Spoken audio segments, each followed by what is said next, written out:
Hello there, YouTubers. Hope you're all having a fantastic day so far. This is CD Man Gaka, and today I'm doing some WMD gameplay, domination game mode for Black Ops.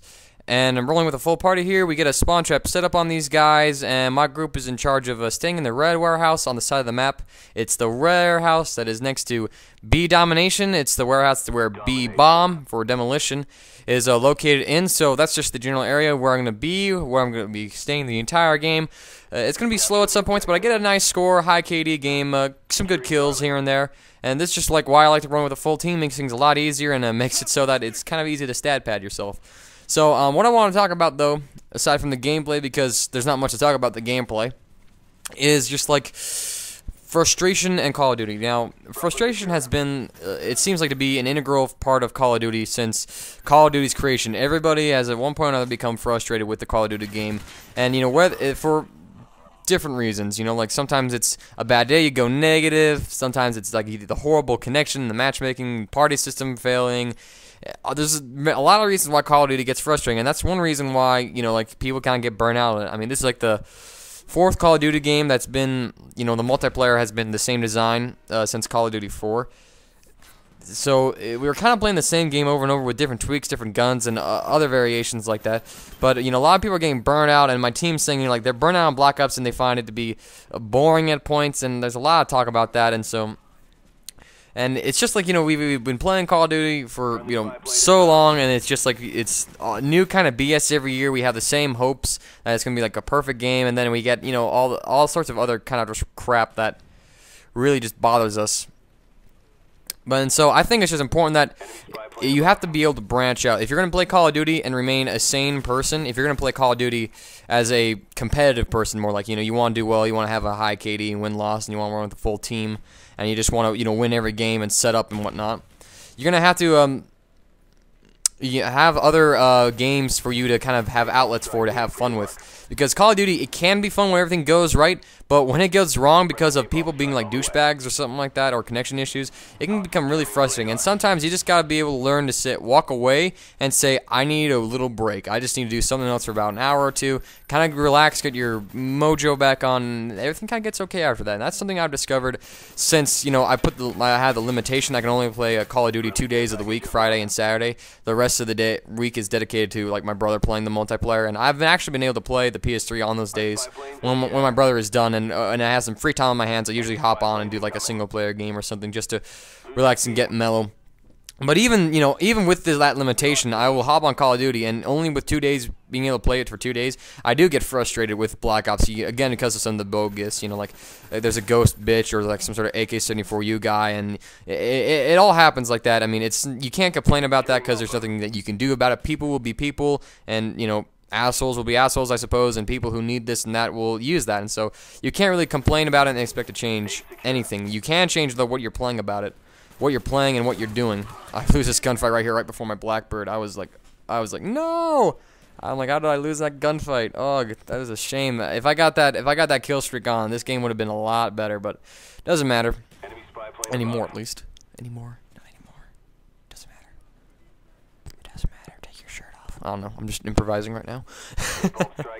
I figured I should do a joke, but I've actually been like doing some other games. It's like probably the first time in a long while where I've played other games besides like a Call of Duty game, and I think it's a lot less frustrating for me. You know, I'm a little more mellow at some points. You know, when I get off the PS3 and, you know, like I'll have a whole day to myself on it. I mean, I'm a little more relaxed, and it's a lot more fun.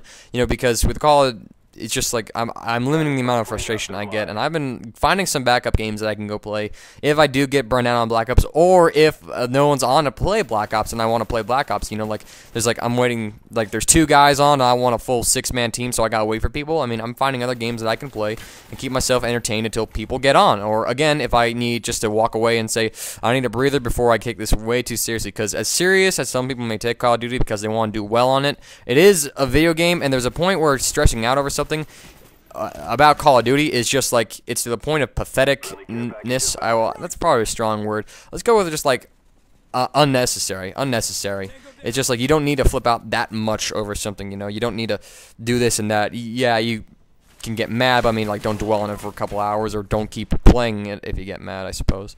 But I wanted to share you guys some of the games I've been playing recently, but to kind of either keep myself entertained when no one's on Black Ops, or to relax and kind of get loosened up after Black Ops. And it kind of actually does help going to play a different game and mellowing out a bit, because then you approach the game with a fresher mind. You get a little less aggressive. Like when you're mad, you want to kill somebody, so you're ready to run up in there and do all sorts of stupid stuff. So when you just relax and get the hang of it, then you can kind of think, okay, you can be calm about it, and things just seem to work out a little better. And I think I get a nice little double. Yep, get a nice double spray barely. Love the extended mags on the AK-47 with Scavenger. I'm actually experimenting with extended mags on the FAMAS in my flak jacket class. I kind of like that setup too. Get my Blackbird right there. And so, anyways, let's get into the games I've been playing recently. The obvious one, I think, is the Resident Evil 5. I've been doing co-op on that with Prodigy whenever, like, he doesn't want to play Black Ops and I need to get some live commentaries done.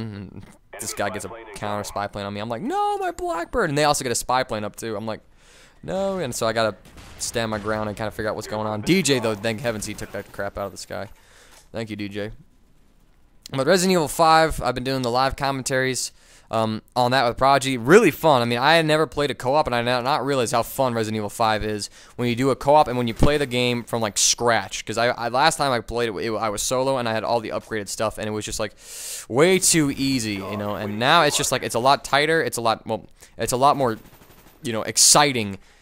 It has a kind of unique feel to it, and I like it, and I like that. I definitely like the co-op part of it, so get my dogs and call them in. Why not? And let me think for a moment. I'm just locking this area down. I'm like, come get some sun. That's right, you boy. Other games I'm getting into, occasionally I've hopped on a little bit of Naruto. My bro's kind of taking over that game, and I'm alright with that. I've actually done some Uncharted 2 co-op with Franco Ghini. We're going to try and get another person in and do, like a try live com and do some co-op on that. I think that would be fun. People would like to see that kind of stuff. Let me think for another moment. What am I not thinking about?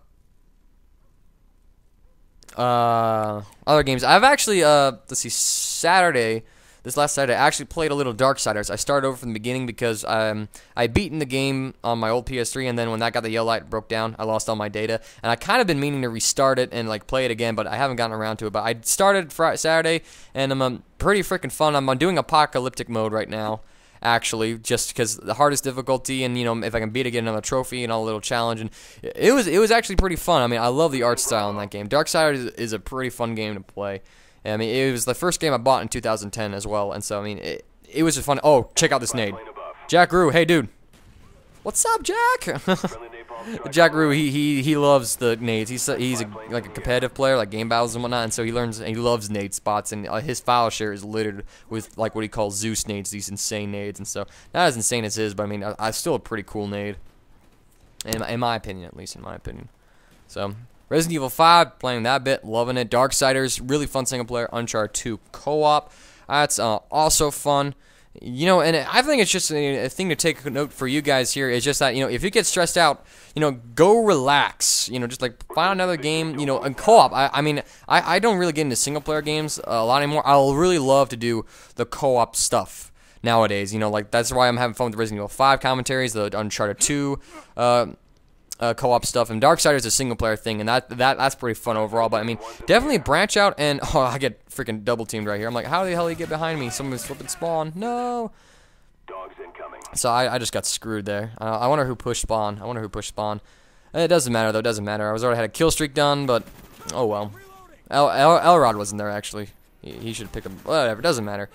Oh, I think I get a pretty cool game. Well, not a cool game in kill, but it was an intense moment. I looked at my score. It was like 39-4. I'm thinking, hey, if I can get one more kill, then I can make this a 40-4 game. And so that would be pretty cool. So I see this guy on the radar, come over, start aiming at him. Flags in the way, can't see him. Oh no! Oh!